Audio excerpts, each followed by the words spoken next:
And lastly, in comics, we need to talk about Reborn, which is an issue one by Mark Millar and Greg Capullo, doing a mini series for Image, which is a bit of a sci-fi type, sci-fi fantasy almost romp. Um, Interesting. I loved it. Yeah, it's a. I mean, I'm a bit hot and cold on Miller lately. He's a really good concept man, but he doesn't always deliver character in a particularly interesting way. But I really like the idea of dealing with death, and I like the afterlife sort of exploration, Mm. and mixing it in with this sort of uh, bastardized science fiction. Um, Romp, for want of a yeah, better term. Just it is really interesting, and it, anything is made better by Capullo's art. So yeah, I really enjoyed it. it was.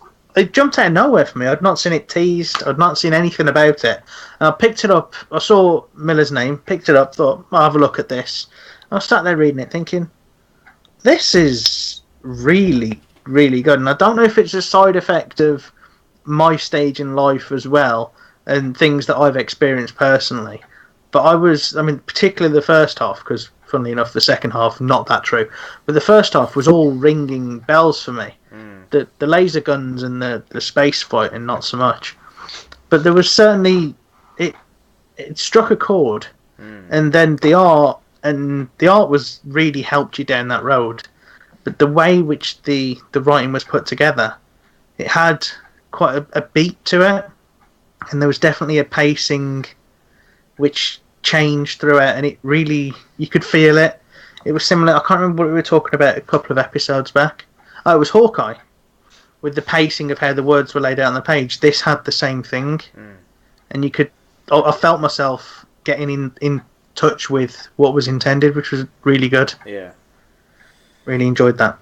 yeah. I mean, Capullo is one of those storytellers that you don't need too much dialogue to go along with it, because he does a lot of the storytelling himself. He does a lot of the heavy lifting, and his art seems to be.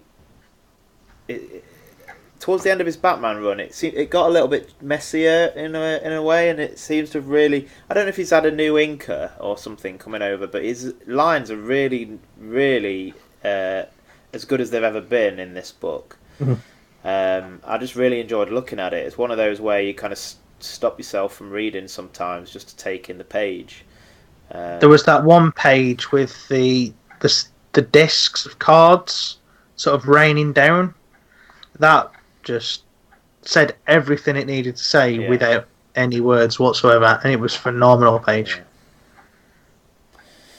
So yeah, really interested to see how this progresses. I don't know how much more we're going to get. Like most of what I enjoyed really was the more reality based side, to be honest, because it was more poignant, and I wonder how if we're going to get much more of that in the coming issues, because it seemed to be more involved in the setup of the book rather than an I ongoing sort of Yeah, storytelling. my thought coming out of it was how deep does the rabbit hole go? Mm. How many different Layers. realities are there to fall into? And Yeah, that could set up something quite interesting.